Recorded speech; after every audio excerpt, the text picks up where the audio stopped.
Because in my own life I had never experienced anything relating to depression or understood by education the issues of mental illness, I did not recognize, nor did my wife, the signs that we began to see in our son Garrett as he grew older.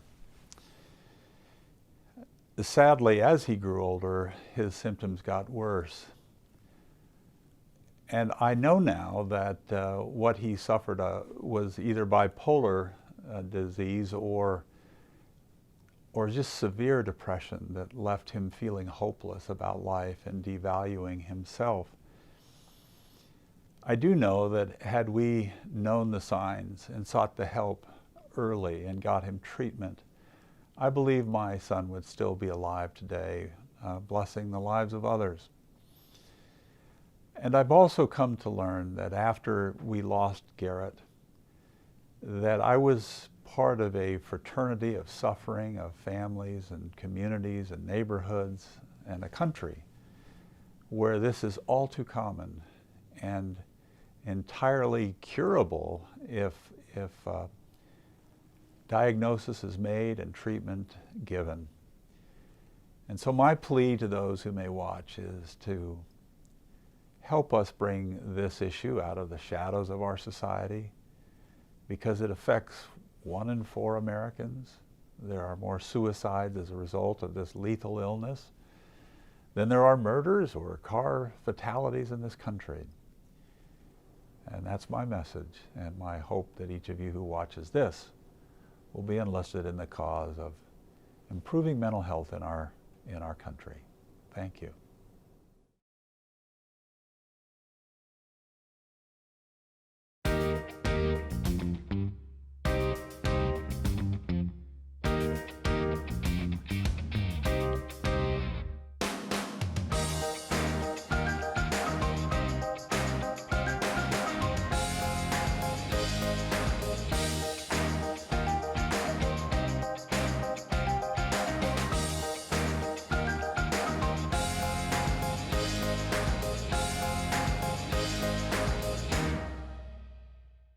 I didn't want to go to any kind of functions, especially with groups of people, even family members.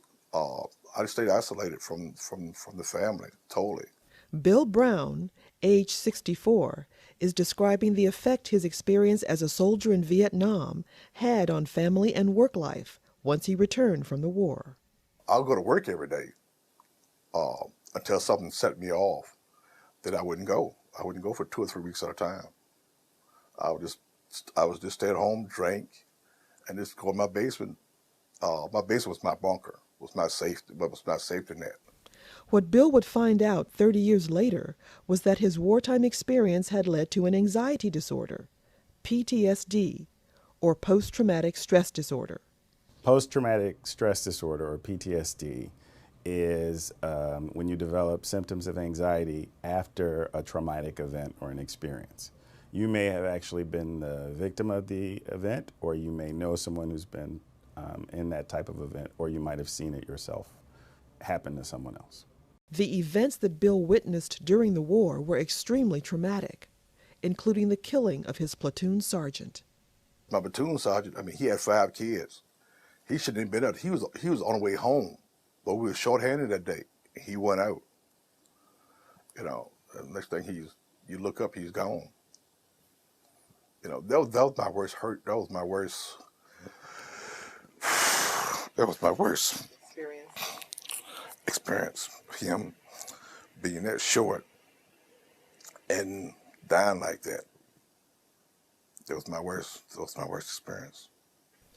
The effect on Bill was immediate and overwhelming. I kept reliving the experiences I was going through. Didn't know what it was. I keep having the flashbacks. The night sweats, the waking up, middle of the night, the screaming. Recovery from anxiety disorders like PTSD takes time, but with proper treatment, it is possible. All anxiety disorders are very treatable with either cognitive behavioral therapy or medications, or a combination of the two. Dr. Chris Morris treated Bill at the VA Medical Center in Washington, D.C. She says that his problems were typical of others who suffer from this disorder. Many times the person living with PTSD doesn't actually know what those symptoms are. They just know, I'm not getting along with people in my family, I'm having a really hard time at work, I'm irritable all the time, I don't want to go anywhere anymore. And those behaviors do cause a lot of consequences in life. With Bill, she used a therapy called prolonged exposure, which prompts people to engage in activities they may have been avoiding out of fear, such as being in crowds. In prolonged exposure, what we do is we ask people to be in a crowd long enough for them to learn that the crowd itself is actually not dangerous, and that the anxiety that they're experiencing in that situation will come down if they allow themselves to stay in a situation for long enough and frequently enough. The prolonged exposure therapy was the first treatment that really worked for Bill. I think it's about a 6-week class. And at times it was real rough. And you have to keep going over and over. You had to record it. Yet you also had to record the sessions. And then a lot of times when you even left, even I was having flashbacks. I was driving along the road. Something reminded me of Vietnam. I was having flashbacks. And I had that recording. And I could replay the recording over again, telling myself that it's not dangerous. That would finally got me through it. Bill continues to attend PTSD aftercare programs at the VA, and although he is not fully recovered, he has made great strides in coping with this disorder, which has consumed his life for so many years. Yeah, I have a good relationship with my wife now. I have a good relationship even with my kids now. Especially my oldest boy. We're still not as close as I want to be, but we're all on better terms. Dr. Morris says that Bill's recovery from PTSD is reflected in his improved quality of life. So I think he's doing great. I do. I think he's doing great. He's closer to his family. He's communicating more with people. He, at one point, he didn't want his grandkids near him because they were too close. In therapy, he worked on letting his grandkids sit on him and, cuddle up to him. And I don't know, I think now he watches cartoons with them. And Bill has a message for those who may be suffering with PTSD.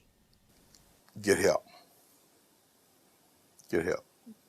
Come here, or find some source for the PTSD. Hi, my name is Yashi. I'm Stacy. And I'm Revi. My sister and my mom. I'm someone who, at age 24, was officially diagnosed with severe bipolar disorder. And prior to that, I was having symptoms as early as 19 years old. But after finding out that there was a word, a name, and also a treatment for what I was going through was a breakthrough, because it gave me the ability to see how am I going to manage this, and how am I going to figure out a way to live my life. And that was a long process, but it was the beginning of understanding how many are going through this, and that's why there is steps that you can take so that you can live a more fulfilled life. It's so important to have support, family support, a support group, someone that can embrace you, to give you confidence, to help you feel wanted, and to make you feel comfortable so that you can put yourself in a position where you can have a recovery time. A parent knows their child. A sibling, we know our brother or our sister and the typical way that they conduct themselves. But when you sense something has changed in them, if you're sensing that something is different, don't ignore it. Acknowledge it. Watch them, think about it, and then in a very tactful, loving manner, sit down and talk to them. And then as well, you want to talk to other family members at the same time and address the situation, because they will need help, professional help. Hopefully you'll be able to realize that you can go to someone, maybe not a family, it might be a nearby support group or an organization, maybe online chat group, whatever it is that'll help you feel like you can communicate those emotions instead of keeping them all bottled up inside.